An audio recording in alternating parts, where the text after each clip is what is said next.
दोस्तों, इस वक्त पूरी दुनिया एक ऐसे खजाने की होड़ में लगी है जिस पर अब तक चीन का कब्जा रहा है। ये खजाना है रेयर अर्थ एलिमेंट्स का।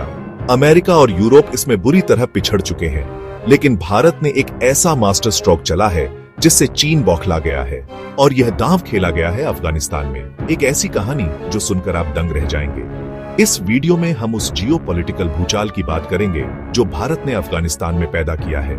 चीन को मात देकर भारत ने वहां शतरंज की बिसात बिछा दी है। $3 ट्रिलियन के खजाने पर भारत ने कब्जे की तरफ पहला कदम बढ़ा दिया है। तालिबान ने चीन और पाकिस्तान को उनके असली रूप दिखा दिए हैं। भारत को संयुक्त राष्ट्र में मिल रहे जबरदस्त समर्थन के चलते तालिबान अब नई उम्मीदों के साथ भारत की तरफ देख रहा है। अब सवाल यह है कि क्या भारत भी रूस की तरह तालिबान सरकार को मान्यता देगा? नई दिल्ली के पास दो ऐसे विकल्प हैं जो चीन पाकिस्तान की रणनीति को फेल कर सकते हैं।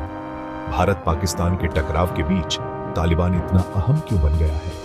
अफगानिस्तान में भारत की शतरंजी चालों से अमेरिका तक हैरान क्यों है? डोभाल और जयशंकर ने बीते 4 वर्षों में ऐसा कर दिया कि भारत आज अफगानिस्तान के गुप्त खजाने के करीब पहुंच गया। आइए इस पूरे घटनाक्रम को विस्तार से समझते हैं। कहानी की शुरुआत होती है संयुक्त राष्ट्र के उस उच्च स्तरीय मंच से जहां हाल ही में अफगानिस्तान को लेकर एक प्रस्ताव पेश किया गया। प्रस्ताव में तालिबान से नीतियों में बदलाव और समावेशी सरकार की मांग थी। अमेरिका और यूरोप इसका समर्थन कर रहे थे। सभी को उम्मीद थी कि भारत भी इसके पक्ष में वोट देगा, लेकिन भारत ने मतदान से दूरी बनाकर सबको चौंका दिया। यह कोई तात्कालिक फैसला नहीं था, बल्कि एक सोची समझी रणनीति थी। भारत के स्थायी प्रतिनिधि रुचिरा कंबोज ने कहा कि महज प्रस्ताव पास करने से कुछ नहीं होगा जब तक जमीनी हालात नहीं बदलते। भारत का संकेत साफ था, अस्थिरता फैलाने वाली ताकतें, खासकर पाकिस्तान, असली बाधा है। भारत की इस नीति ने तालिबान को प्रभावित कर दिया। जिस तालिबान का झुकाव कभी पाकिस्तान की तरफ था, वह अब भारत की ओर उम्मीद से देख रहा है। तालिबान समझ गया कि भारत अफगानिस्तान की भलाई में वास्तव में रुचि रखता है। भारत की इस नई रणनीति ने तालिबान को वो अंतर्राष्ट्रीय सहारा दिया जो चीन और पाकिस्तान कभी नहीं दे पाए। यहीं से शुरुआत हुई उस कहानी की जिसने चीन और पाकिस्तान के होश उड़ा दिए और भारत की एंट्री हुई अफगानिस्तान के उस गुप्त खजाने तक। यह कोई मामूली खजाना नहीं है दोस्तों, यह है $3 ट्रिलियन से भी अधिक मूल्य का खनिज भंडार जिसमें लिथियम, सोना, तांबा और दुर्लभ पृथ्वी धातुएं शामिल हैं। अफगानिस्तान को महज बंजर भूमि समझने वाले अब चौंक रहे हैं। यह वही खजाना है जो किसी भी देश को अगली कई पीढ़ियों तक ऊर्जा और तकनीक में बादशाह बना सकता है। चीन इसे बेल्ट एंड रोड प्रोजेक्ट के तहत हथियाना चाहता था। पाकिस्तान सोचता था कि तालिबान तो उसका है ही, लेकिन उसे नहीं पता था कि भारत की राजधानी में बैठे दो रणनीतिकार, राष्ट्रीय सुरक्षा सलाहकार अजित डोभाल और विदेश मंत्री एस जयशंकर पिछले 4 वर्षों से गुप्त योजना पर काम कर रहे थे। वर्ष 2021 में जब तालिबान ने काबुल पर कब्जा किया, तब लग रहा था कि भारत का अरबों डॉलर का निवेश डूब गया, लेकिन मोदी सरकार ने हार नहीं मानी।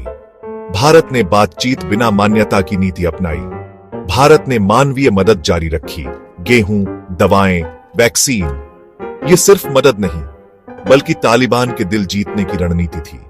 पर्दे के पीछे भारत तालिबानी नेताओं से सतत संवाद में था। विदेश सचिव विक्रम मिस्त्री ने दुबई में तालिबान के विदेश मंत्री आमिर मुत्ताकी से मुलाकात की। जयशंकर ने भी मुत्ताकी से फोन पर बात की। ये संवाद भारत की अफगान नीति को नई दिशा दे रहे थे। भारत ने तालिबान को समझाया कि असली दुश्मन पाकिस्तान है जो उसका इस्तेमाल कर रहा है, और आज इसका नतीजा साफ नजर आ रहा है।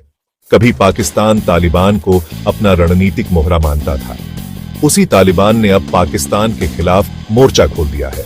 ड्यूरंड रेखा पर अफगान लड़ाके पाकिस्तानी सैनिकों को निशाना बना रहे हैं। टीटीपी यानी तहरीक ए तालिबान पाकिस्तान, जो अफगान तालिबान का वैचारिक साथी है, उसने पाकिस्तान में कहर मचा रखा है। पाकिस्तान तालिबान पर टीटीपी को समर्थन देने का आरोप लगा रहा है, लेकिन तालिबान अब उसकी नहीं सुनता। उलटे भारत में आतंकी हमलों की निंदा कर पाकिस्तान को ही अस्थिरता की जड़ बताया। यह वही तालिबान है जो भारत का विरोध करता था। अब वही तालिबान भारत की भाषा बोल रहा है। यह है मोदी सरकार की चुपचाप मगर मजबूत कूटनीति, जिसने दुश्मन के मोहरे से ही खेल पलट दिया। अब पाकिस्तान और चीन संभल भी नहीं पाए थे कि रूस से एक और धमाका हो गया। राष्ट्रपति व्लादिमीर पुतिन ने तालिबान सरकार को आधिकारिक मान्यता देने का ऐलान कर दिया। रूस दुनिया का पहला बड़ा देश बन गया जिसने तालिबान को स्वीकृति दी। यह तालिबान की अब तक की सबसे बड़ी कूटनीतिक जीत थी। इससे पाकिस्तान को जबरदस्त झटका लगा। जो पाकिस्तान वर्षों से तालिबान की पैरवी करता रहा, वह अब हाशिए पर चला गया। चीन भी पीछे रह गया। लेकिन रूस का यह कदम भारत के लिए एक खास संदेश था। भारत और रूस पुराने रणनीतिक साझेदार हैं, इसलिए रूस की मान्यता भारत के लिए एक डिप्लोमेटिक कवच बन गई है। अब पश्चिमी देशों का दबाव भारत पर कम हो जाएगा। अब भारत के सामने दो रास्ते हैं, या तो अपनी मौजूदा नीति जारी रखे और बिना मान्यता के ही प्रभाव बनाए रखे, या फिर उचित समय देखकर तालिबान को मान्यता दे दे और चीन पाकिस्तान से पहले रणनीतिक जीत हासिल कर ले। दोनों ही रास्तों में फायदे भारत के हैं। मान्यता देने पर भारत आगे निकल जाएगा और न देने पर भी रूस के साथ मिलकर असर कायम रखेगा। यह एक ऐसी रणनीति है जिसमें हर चाल भारत के हित में है। अमेरिका तक हैरान है कि भारत ने इतनी चुपचाप यह खेल कैसे रचा। आज का अफगानिस्तान पूरी तरह बदल चुका है। वह अफगानिस्तान जिसे पाकिस्तान अपनी जागीर समझता था, अब भारत की ओर देख रहा है। तालिबान भारत से दोस्ती चाहता है क्योंकि उसे पता है कि भारत ही विकास की राह दिखा सकता है। इसलिए अब अफगानिस्तान का $3 ट्रिलियन वाला खजाना भारत के लिए खोल दिया गया है। तो दोस्तों, आप क्या सोचते हैं? क्या भारत की यह रणनीति उसे एशिया की सबसे बड़ी ताकत बना देगी? क्या चीन का वर्चस्व अब इतिहास बनने वाला है? अपनी राय नीचे कमेंट में जरूर बताएं। वीडियो को लाइक, सब्सक्राइब और अपने दोस्तों तक जरूर शेयर करें। जय हिंद, वंदे मातरम।